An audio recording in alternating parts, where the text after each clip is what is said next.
Friends, welcome to kitchen art. તો friends, આજે આપણે મોમોસ બનાવીશું. તો વારવાની બે નવી રીત સાથે મોમોસ બનાવીશું.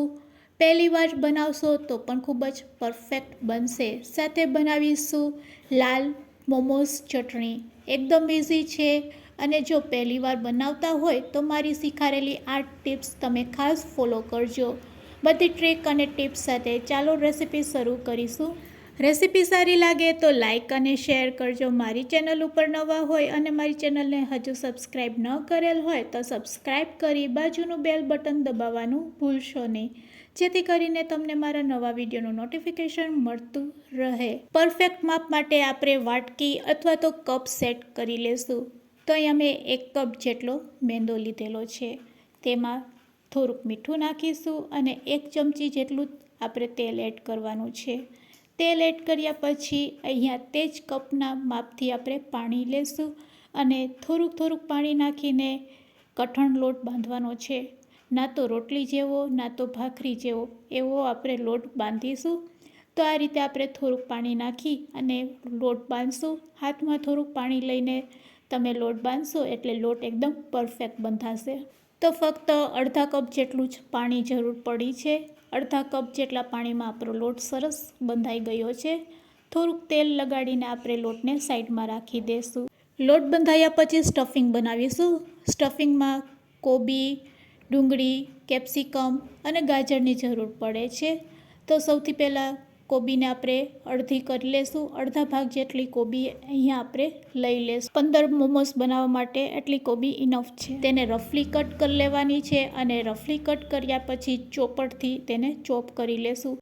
તો હવે ચોપ કર્યા પછી તમે જોઈ શકો છો એકદમ ઝીણી કોબી છે, ચોપ થઈ ગઈ છે. બસ આવી જ કોબી આપણે ચોપ કરવાની છે અને તેને મિક્સિંગ બાઉલમાં કાઢી લેશું. તે જ રીતે ગાજર, ડુંગળી અને કેપ્સિકમના મોટા ટુકડા કરી લેશું અને મોટા ટુકડા કર્યા પછી તેને પણ આપણે ચોપરમાં આ રીતે ચોપ કરી લેશું.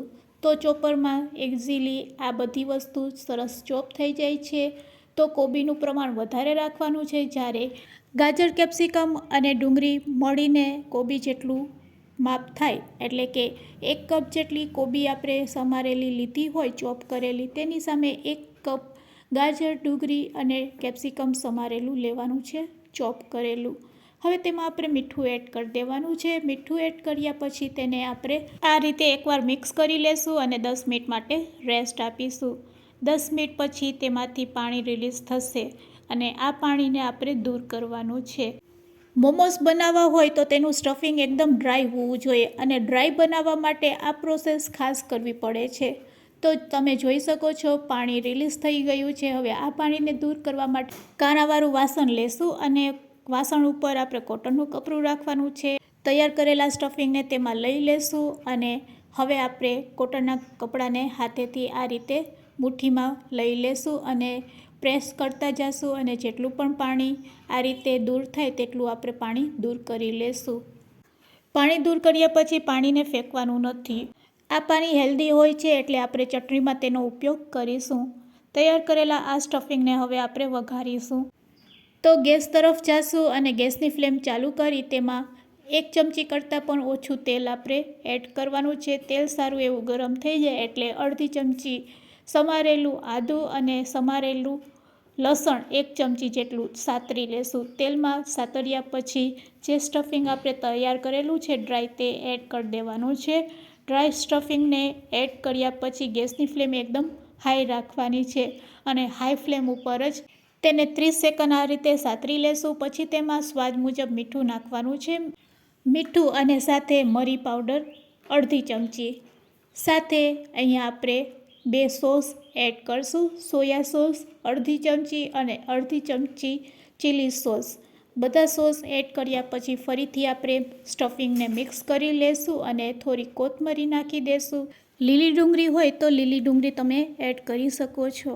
ગેસની ફ્લેમ બંધ કરી દઈશું. તો અહીંયા ડ્રાય સ્ટફિંગ આપણું તૈયાર છે.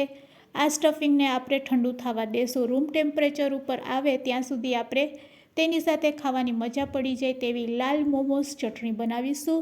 લાલ મોમોસ ચટણી બનાવવા માટે 7-8 કાશ્મીરી લાલ મરચાં લેવાના છે અને 2 ટમેટાં લેવાના છે. 10 મિનિટ માટે પાણીમાં તમે બોઇલ કરશો એટલે ટમેટાં અને મરચાં બંને સોફ્ટ થઈ જાય છે.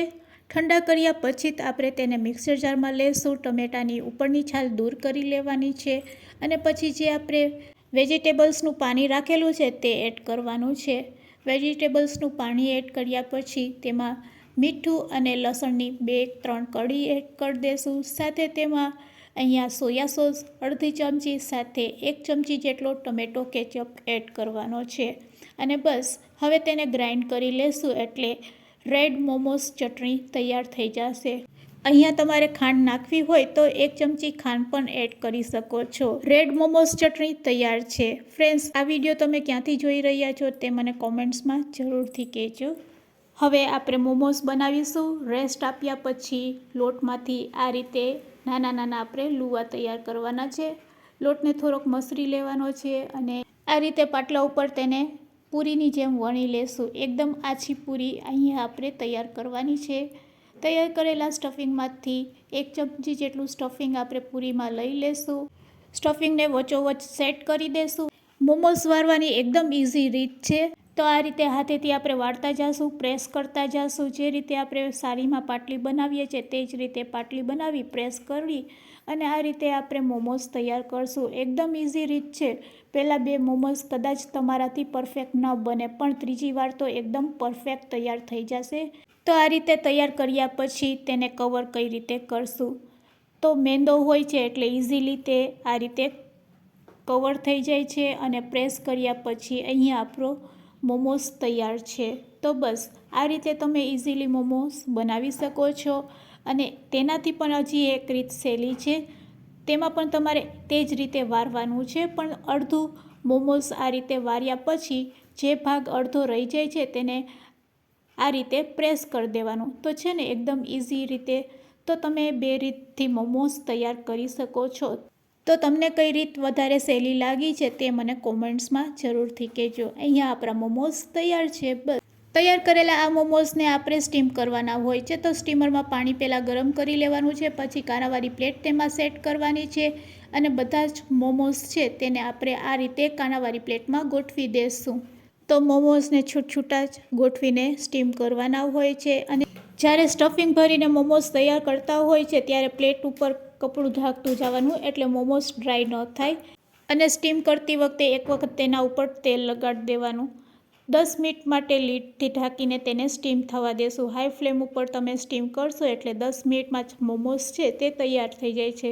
તો રેડી છે આપણા મોમોસ લાલ મોમોસ ચટણી સાથે. તો ફ્રેન્ડ્સ, આજની આ રેસીપી તમને કેવી લાગી તે મને કોમેન્ટ્સમાં કહેજો. મારી શીખાડેલી ટિપ્સ તમને યુઝફુલ લાગી હોય તો તમારા ફ્રેન્ડ્સ, મિત્ર અને ગ્રુપમાં શેર કરવાનું ભૂલશો નહીં. વિડીયોને એન્ડ સુધી જોયો હોય તો એક લાઇક જરૂરથી આપજો. અને હા, મારી ચેનલ ઉપર નવા હોય તો મારી ચેનલને સબસ્ક્રાઈબ પણ જરૂરથી કરી લેજો. Thanks for watching. ફરી મળીશું એક નવી રેસીપી સાથે.